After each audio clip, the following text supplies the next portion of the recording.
How do you get reviews for your Amazon business? In this video, I'm going to show you exactly how to do that.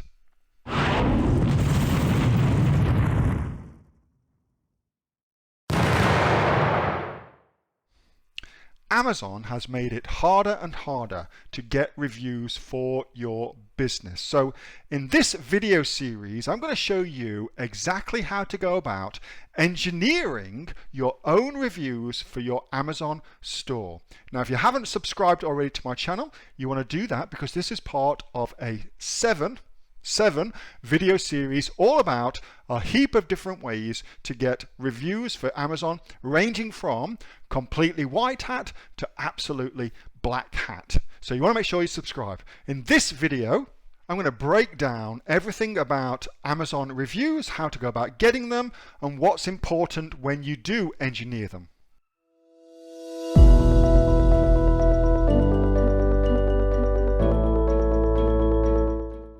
What I'm going to focus on is how to get reviews on Amazon, because that game is changing, like ludicrously changing. Clearly, you need reviews on Amazon. Like, it's really fairly impossible to launch a product onto Amazon without having some reviews, okay? So how the hell do you get those reviews? How the hell do you engineer those reviews? And so in this Q&A, because Facebook's pissed me off so much, I'm going to focus 100% on the different strategies that I personally use to get reviews for my Amazon businesses, okay?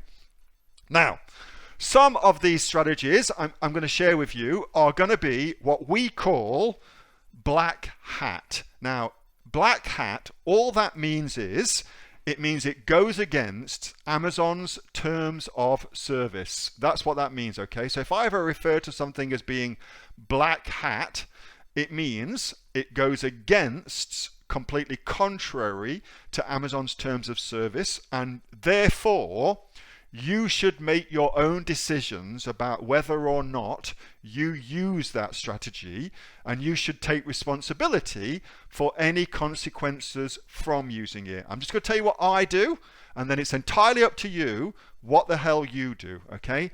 Entirely up to you. So let me kind of give you a little bit of insights into this whole review getting thing. So let me just set a little bit of a framework for you. So a little bit of framework. Amazon has, rightly so, made it harder and harder and harder to what I call engineer reviews. That all that means is that you do things typically outside of Amazon with the sole purpose of getting reviews for your business, okay? And oftentimes those things can be black hat or grey hat, meaning it's not explicitly against Amazon's terms of service, but they could interpret it that way if they so wanted to, okay? So white hat, completely fine, within Amazon's terms of service. Grey hat, kind of on the edge. Black hat, holy shit, pucker up, big boy, Bubba's coming home for tea. All right, Bubba Jeff, that's his name now, Bubba Jeff. All right, so here's the dealio. So let's just go back here. Here's the dealio. I'm going to say right up front, as foundation for you, anytime you are engaging in engineering reviews, what you must keep in mind is what looks natural. What actually looks natural as far as Amazon is concerned? Is it natural that you put a product onto Amazon and within a week you have 100 5-star reviews? Is that a normal occurrence? No, it ain't a normal occurrence. That's abnormal, and that will absolutely flag things within Amazon. So normal on Amazon is something that we don't really know as far as like what constitutes normal, but what I've discovered is to have a product on Amazon in Australia you really need to have a minimum of 5 reviews, especially if you're thinking of doing Amazon PPC. There are examples of people doing that. Jeffrey Loho, for instance, one of the Amazon coaches, regularly launches products without any reviews and does very, very well from it, okay? But that's not normal. What's normal is you need 5 five-star reviews or 5 good reviews to get you up and running, okay? So Amazon Australia, 5 reviews. Amazon USA, in my experience, it's more like 30 reviews to get you up and running and get this working for you. And of course, that's going to be depending on the product category and the niche that you're going into and blah, blah, blah, blah, blah, blah. But that's a very good goal for you to have in your mind. I need to engineer approximately 30 reviews if I'm going to go and compete well on Amazon.com. Simply because there is a lot more aged sellers on Amazon.com with a lot of reviews versus Australia, where it's a younger marketplace. There's less overall reviews. Okay, hope that makes sense. All right, so that's talks about reviews. Second thing, what the hell looks natural? Well, what looks natural is things like, I reckon it's pretty easy outside of Amazon.com to get yourself 5 reviews. So your first 5 sales, in my experience, it's actually, they can all leave you a review, and that's okay. That's okay. It's when you start getting 25, 55 sales and every single person leaves you a 5-star review, that's not so okay. All right. And I can't be any more specific than that. It's just you kind of have to say to yourself, well, what looks natural? What would be a natural thing to do? Okay. So there's that. The other thing that's taken into consideration as well, it's very important where those reviews come from. So on Amazon and on all websites, on the internet in general, your IP address, which is kind of like your home address, is tracked. So if you're getting reviews left on your products from the same IP address that you log into Amazon from, that will absolutely flag things. So you can't get your mom or your dad, your daughter, your brother, if they still live with you. You can't get somebody in your own household to do that, okay? That is not good. You want to be mindful of that. And the other thing as well, some more foundation is this. If you look at this particular review rating here, so they've got 17 ratings, which is what Amazon calls reviews now. Notice that gives it 4.5 stars, okay? For me, I believe, and this is completely anecdotally, I believe that you are more likely to have your reviews stick in Amazon's eyes, i.e. they won't delete them, if you get a mixture of 4 and 5-star reviews, okay? It's when you are all 5-star that I believe things start being a problem. So what I do now when I engineer reviews is I get 5 5-star reviews, 1 4-star reviews. That's my ratio. So 5 to 1. Okay, so they're all good reviews like in what they say, but I have one person leave a 4-star review, and that's proven to be a great way of making all of my reviews stick, because it for some reason, and it just seems that Amazon likes that. I don't know why. Like here, for instance, Helen left a 4-star review for the knife holder. It's very sharp, blah blah blah. I just wish it had a plastic cover. Well, that's a bullshit reason, you know what I mean? Like, it didn't come with a plastic cover. Well, it clearly says no plastic cover, doesn't show any plastic cover. You know what I mean? So anybody reading this would go, oh, whatever, that's fine. I'm not expecting one because it doesn't say it. So you engineer a 4-star review, which is a kind of bullshit 4-star review, all right? It's kind of like nobody reading it would think it was a bad thing. I hope that makes sense. All right, anything else I want to say? Oh, the other thing I want to say as well, and this is all kind of like, building the foundation for you. These are just things I've learned. Price. You are much, much more likely to have your review stick if the people buying your products that you've engineered pay full price. So let me just backtrack from that.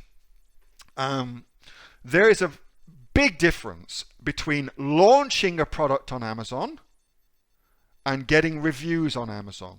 Big difference, okay? And you might rightly assume that launch does include the review getting process, but as far as fundamental strategies go, they're chalk and cheese, because when you launch, you're just looking to make sales.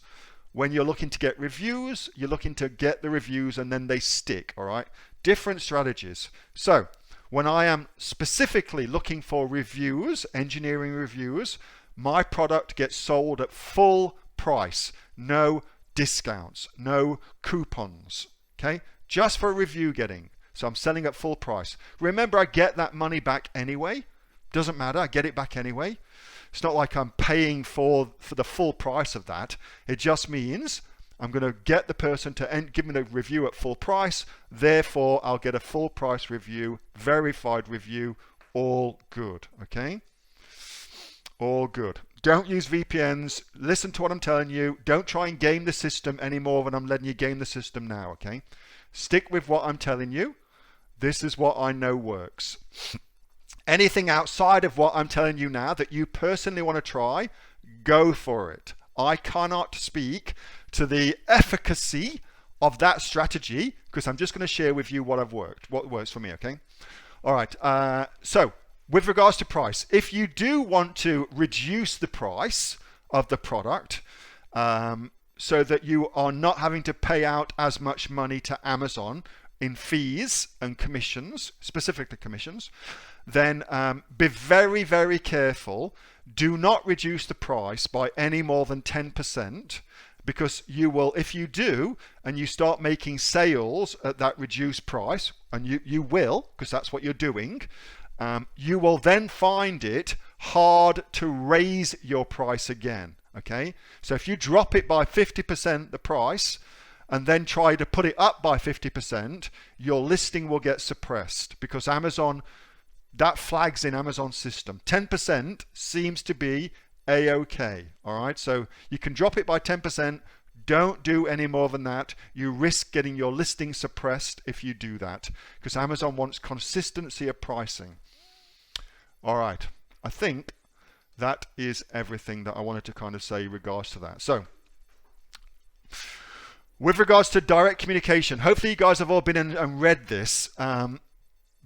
But bottom line is, Amazon does not want you to communicate with their customers, okay? Which is completely messed up. But they do not want you to communicate with what they perceive as their customers, all right? And there's a whole raft of shit we can talk about with regards to that eggshell of a statement. However, what that means is if you are using software to go to your customers and ask for a review, you should be mindful of that as a strategy.